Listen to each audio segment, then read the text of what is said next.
Today is a good day to say I Love Being a Turtle as a new live-action Teenage Mutant Ninja Turtles film has been announced. Cause I've been living life right like I could just die any minute. Going for a ride down the side. Hi everyone, my name is Jacob Airy. Welcome to my vidcast Studio Jake, where I talk about all things pop culture. Be sure to like, share, subscribe. If you want to support the channel, head on over to my locals page. The link is in the description. It's true. All of it. Apparently, Paramount Pictures, with the success of Teenage Mutant Ninja Turtles Mutant Mayhem, have announced that they are doing a new live action TMNT film where we'll get to see an adaptation of The Last Ronin, which is a dark tale of the Teenage Mutant Ninja Turtles brought to us by one of their co-creators. One of the turtles survives, and the book is very ambiguous about which one it is. He is getting revenge on the grandson of the Shredder who killed off the other turtles and Master Splinter. He exacting revenge in all sorts of gruesome ways to do this. Now, I can't wait for this film. I think it sounds good. Now, I am hesitant because I didn't really care for Mutant Mayhem. I thought it was incredibly overrated. I mean, the animation was good, but they casted way too young voice actors for the Turtles. They sounded like 12-year-olds, not teenagers. Jackie Chan was great as Master Splinter, but even his arc wasn't that good.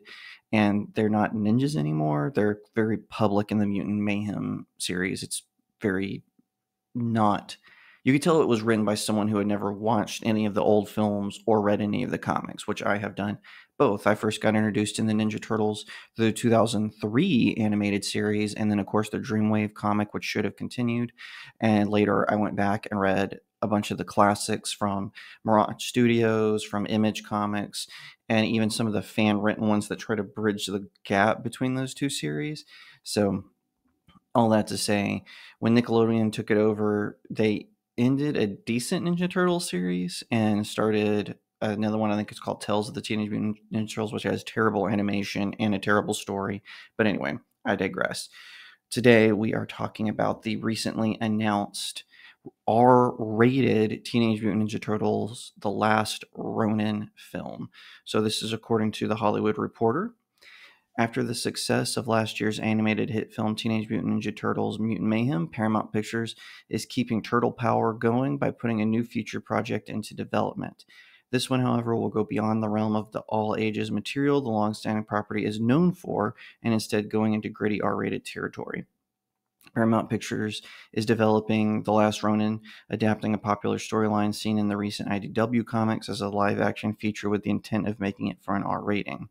Tyler Burton Smith, who co-wrote the upcoming R-rated action movie Boy Kills World, and who wrote the 2019 iteration of Chucky horror franchise Child's Play, is penning the script.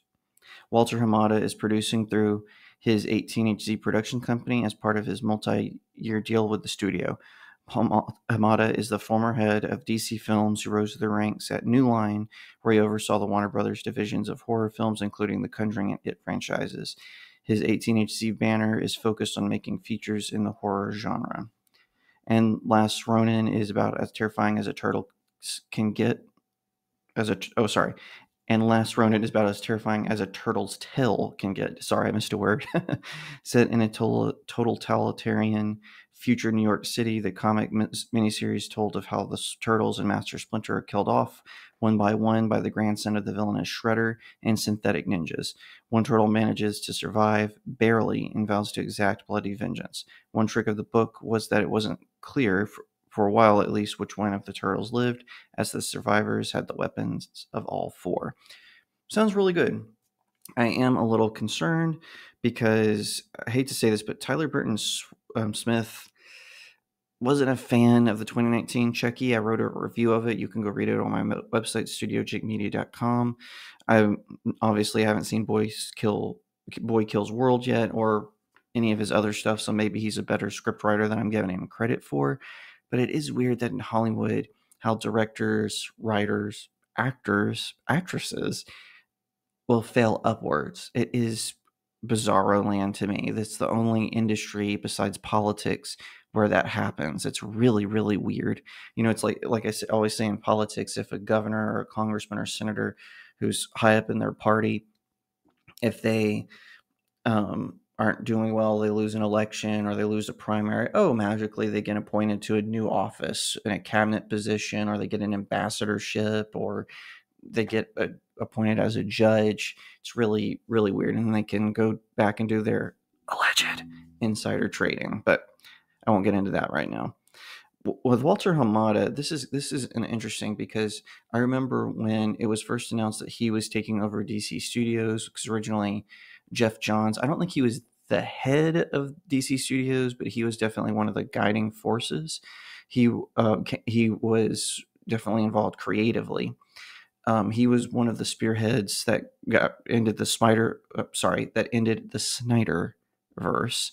And Walter Hamada comes along, and then he gave the Snyder fans what they wanted. He allowed Zack Snyder to lie to him and say, "Oh, it's just done. It needs a little bit more," and then gave him a $60 million paycheck to finish it. And then he released it, but for some reason he was still considered an enemy to Snyder fans, even though he gave them what they wanted. I guess not totally, because he was one of the ones who was spearheading a reboot. He famously was the one who said that the DCEU, as it was called at the time, that was the DC Comics film franchise, it's all spaghetti now. He was that. So to me, it seems like two people behind this series or this movie. It doesn't seem like it's off to an excellent start, but I'm going to give it the benefit of the doubt because we don't know who the director is yet. Hopefully they'll be smart and they won't pick some young, trendy director who's never handled a superhero film before, Marvel. Hopefully they'll get someone great and who will do a good job. I think they should try to get Edgar Wright. I think he would be a perfect director for the Ninja Turtles.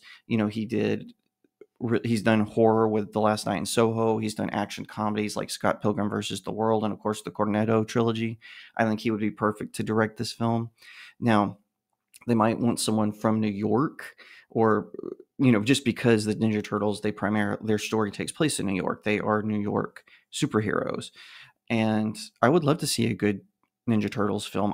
Like I said, I first got introduced to them in 2003. I've not been a lifelong fan like I have been with Batman and Spider-Man or Sonic the Hedgehog, but I've definitely been there with them since I was a teenager. It's been a lot of fun going back and reading the lore, researching it, and it would be cool to see a grittier Ninja Turtles. A lot of people think Ninja Turtles is primarily for kids, especially because of the 80s cartoon, which is good, by the way. I'm not throwing shade at it, but also because of the original film trilogy and its animated sequel.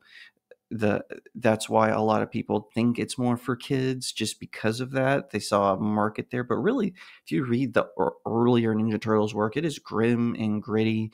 A lot of people get hurt. A lot of people die. At one point, Raphael loses his eye and his arm, and he has to get a cybernetic eye and arm. I think they wiggle their way into curing him at some point.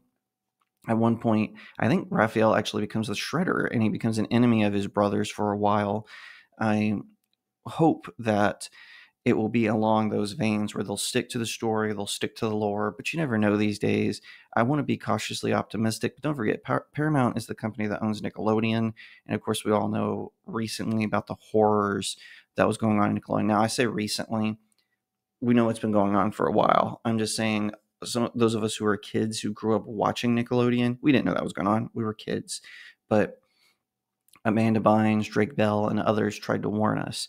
Now, that's not to say that stuff is going to be going on the filming of the Ninja Turtles, but I think that makes Paramount not trustworthy.